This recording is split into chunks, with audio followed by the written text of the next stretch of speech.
Two of Apple's best iPad products in their lineup are getting major redesigns this year with some breakthrough features that we haven't seen on an iPad ever before, especially on the M2 iPad Pro, which I'm gonna talk about. Now, Apple actually gave us a huge hint to the release date, and I'm almost 100% sure on the release date for at least one of these iPads, because they recently said that their iPadOS 16 software update is getting delayed, and it's not gonna launch until October, which is a huge hint at when we could see those iPads, because I personally believe that those iPads might launch alongside the iPadOS 16 update for one main reason, and that is Stage Manager, which Apple has been working on, and I'm thinking that maybe this delay has to do with the Stage Manager feature, which is basically the new multitasking feature that puts everything together in this view on your iPad. Like recently, they just announced that they're optimizing for Instagram and other iPhone apps as well,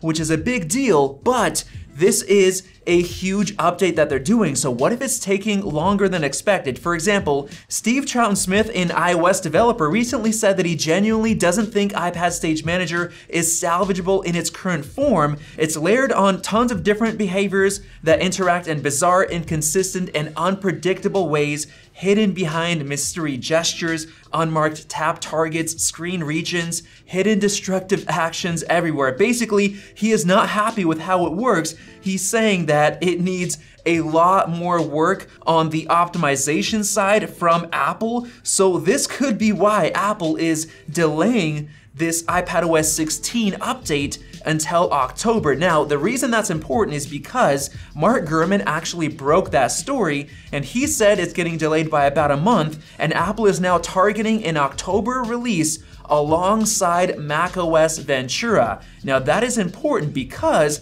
Stage Manager is also available on the Mac with macOS Ventura. So if it's available on both iPadOS and macOS, the new versions, maybe Apple wants to release them at the same time, which is the reason for that delay, which will be in October. And then going even deeper, Stage Manager is only available for M1 iPads, which means that the new M2 iPad Pro that we're expecting in the fall is also gonna support Stage Manager. So what if that could be the release date of the M2 iPad Pro sometime in October, when Apple says iPadOS 16 should be released alongside macOS Ventura. So that's basically the biggest hint we have of the M2 iPad Pro coming at an Apple October event. Just like Joe Rosignol from Mac Rumors is saying, we could get the M2 iPad Pro, we could get the new 10th gen iPad, which I'm gonna talk about, and iPadOS 16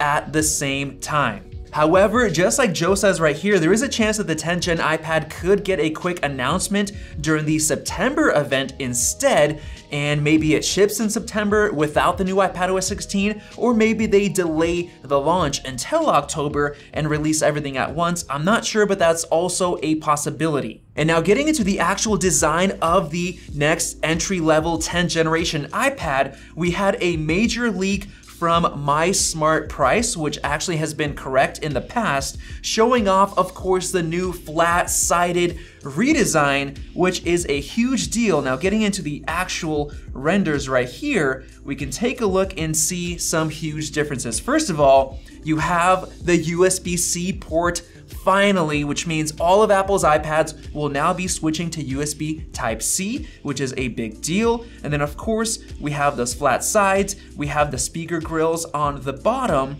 and right here, this is interesting because they're changing up the camera bump with a microphone right here and a camera. It's just a little different design, but you can see that the display is not getting the same update redesign that it did with Apple's other iPads, like the iPad Pro, the Air, and the Mini. Those all got edge-to-edge displays with even bezels all around, and they got rid of the home button. But this one keeps the home button, as you can see, and it keeps the square display design, which is a bit unfortunate. Now here we can see that you also have the speaker grills on the top with a regular power button, but the headphone jack is gone. So Apple is finally scrapping it. There will be no more iPads with the headphone jack, which makes sense because Apple is going to be selling different accessories to replace that. So like AirPods or even HomePod speakers if you're at home. And just to prove to you guys that it's not going to be that bad, Renders by Shailesh just created some new renders of the 2022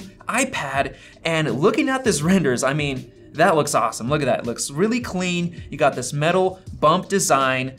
Of course, you have the square display, which is unfortunate, but looking at this, it still looks great. Look at that, you got the camera bump sticking out, nice, clean design. I personally think this is totally fine for the budget iPad, and I do believe that because of USB-C and the flat sides, they are gonna raise the price from the current $329 to maybe as high as $399 or maybe $350, around there. So it's gonna be more expensive this time around, but it makes sense why. Now, I know a lot of people are complaining about this front panel design with the home button, the uneven big bezels, the square display, but if you think about it, it actually makes sense for Apple, because if they made this edge to edge looking just like the other iPads, you wouldn't be able to tell that this is different compared to the iPad Air other than the size difference. So you could just buy this thing, pretend you have an iPad Air, most people won't know,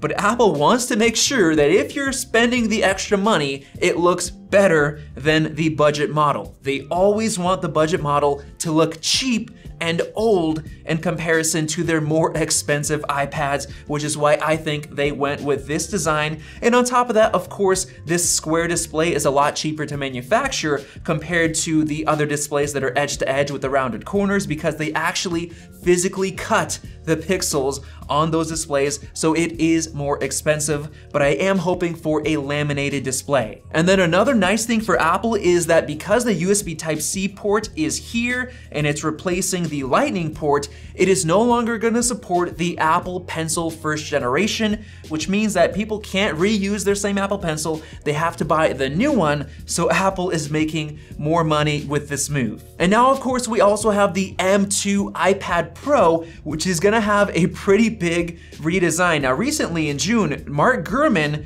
did say that it's gonna debut in either September or October, and I think it makes total sense to be October because Apple is delaying iPadOS 16 until October, so that's almost guaranteed right now. It's gotta be in October during an Apple event for sure. But the big change is that we're getting wireless charging debuting on this new redesigned iPad Pro, which is a breakthrough feature that we've never had on an iPad because it's always been metal and we never had anything to use with MagSafe. And it's gonna eventually reverse wireless charge your other MagSafe devices, which means you could have your iPad and then you can plop on your AirPods right on the back and MagSafe charge them. Or in the future, maybe with the Series 8 Pro Apple Watch with MagSafe, you can plop that on there, charge it, maybe even your iPhone with a MagSafe case. And I do believe that the new Magic Keyboard could get a redesign with MagSafe support built into the actual keyboard case itself, so that is gonna be amazing. Now, as far as the performance, we already know how the M2 chip performs in the M2 MacBook Air and the MacBook Pro, and we do know that the CPU now takes 36% more power to basically give us around 13 to 15% CPU improvement in multi-core, so it does use a lot more power, which means that within the iPad Pro chassis, there is a good chance that the M2 chip is gonna be throttled down and perform worse than it does in the M2 MacBook. So keep that in mind. But I also think that there's a chance that Apple, to save money, could literally grab the logic board from the inside of the M2 MacBook Air and put the exact same logic board, complete with everything, into the M2 iPad Pro, which is gonna make it a lot cheaper to manufacture. So I feel like they're gonna do that, but I can't confirm that just yet.